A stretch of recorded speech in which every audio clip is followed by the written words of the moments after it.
like to thank my wife, Christy, who's here with me, and our two boys, Peyton and Preston. And also my mom, Sarah, is with us as well to help as we travel around the district today. But the last few days have been very difficult for all of us, and for my family and I, and many of us who've been deeply saddened with the news of Congressman Souter's reason for his resignation. Even more saddened by the calloused way that many of the people have handled the whole situation, whether in the media, whether on the blogs or in the other media outlets, and just people in general. We have to be very respectful of the whole situation. When a man admits his mistakes publicly and does the right thing by stepping down, it is not right to gloat, elaborate, dig for more dirt, or find a political angle. The right thing to do is to respect his courage for doing the right thing and to allow his family and all those involved some decency and privacy to heal and recover from such a devastating blow. I believe it's time for the rumors, the blaming, and the finger-pointing to stop. It's time to face the difficult path that we have in front of us with a renewed commitment to the solid conservative principles that made this country great and what we all stand for today. It's time to stop running in circles, and instead we need to get on our knees and ask help to move forward. We all make mistakes, and we all can learn from our mistakes as well. My family and I have been in much prayer and sought much counsel in the past few days about this decision. As you know, a year and a half ago, my wife and my family decided to take a leap of faith and run a statewide campaign against Senator Evan Bayh. We ran because we believed it was time to change Washington, not America. I had served in the Indiana House for several terms, but always seemed to trace the root of most of our problems right back to Washington, D.C. As I've stated time and time again over the past year, it's time we get our federal government under control and enact federal legislation and safeguards to hold our elected officials accountable and transparent for the people that they represent. There are many ways to do this, but we must first elect people and representatives who will be a voice for the people and not the special interest groups or their political ambitions. It was never a goal of mine to be in politics. I'm a farmer, I'm a small business owner, and I love doing both of those. Christy and I were excited to raise our family right in Howe, in this small community that we love and is really a picture of America, with the values and the beliefs that we were both given the opportunity to be grown up, to be taught growing up. But all that changed on September 11th when Peyton, our 3-week-old son at the time, was born, and we watched as the terrorists attacked us on 9/11.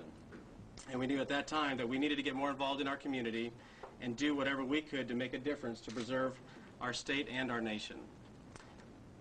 I've seen what a difference it can make to have the right people in office. It has been an honor to serve both in the State House and now the State Senate under the leadership of Governor Daniels and Lieutenant Governor Becky Skillman, with much hard work with my colleagues and with them in spite of opposition and resistance from those who want to spend more. We've been able to put Indiana on the map when it comes to fiscal responsibility by Indiana earning first ever AAA credit rating. We've cut the size of our state bureaucracy budgets by more than 20%. We've paid back our debts to schools and local units of government. We've taken a $1 billion deficit in 2005, and we turned it into a balanced budget without a tax increase. So I reject the idea that you have to spend your way out of a financial crisis. The debt that this country owes right now is impossible for us to comprehend. With $14 trillion facing our kids and our grandkids, we're maxing out the good credit passed on to us and purchased with the blood, sweat, and tears of previous generations. I refuse to be a part of that of the generation of Americans who spend our children and grandchildren's money and leave them in debt to such countries such as China, India, and others. It is immoral, and I cannot stand by and watch and do nothing.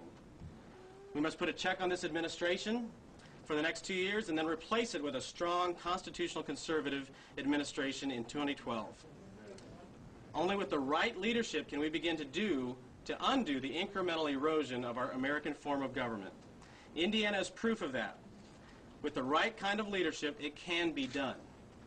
In spite of tough economic times, which we have seen right here in Northeast Indiana, if we have the right people in office who will lead by finding innovative ways and getting government out of the way, and people who will listen to the voters and be open to new ideas, we can solve these problems together. We can build a brighter future for our children and for our grandchildren. That is why today I'm announcing my bid for the United States House of Representatives in the 3rd Congressional District. We must have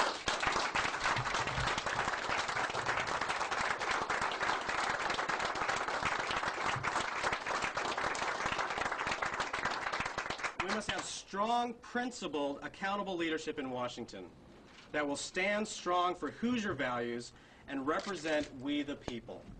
We must return America to the founding principles contained in the Constitution. Our Constitution is only 4,400 words long, and I think the Founding Fathers kept it short on purpose.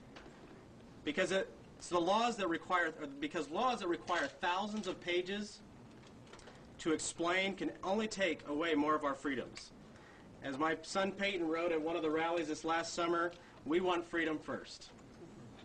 It's time that we the people put a stop to it. It's time to send authentic representatives to Washington who understand and have experience in small business, sound economic principles, the free market, and solid traditional values.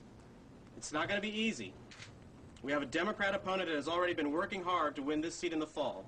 We need the right candidate with the right experience who can bring an organized grassroots campaign against him and who can provide solid win for Republicans in this congressional seat in the fall. We must come together now. It is time for us to stand together, to work together in order to win this seat through this upcoming caucus, through the special election, and then the general election.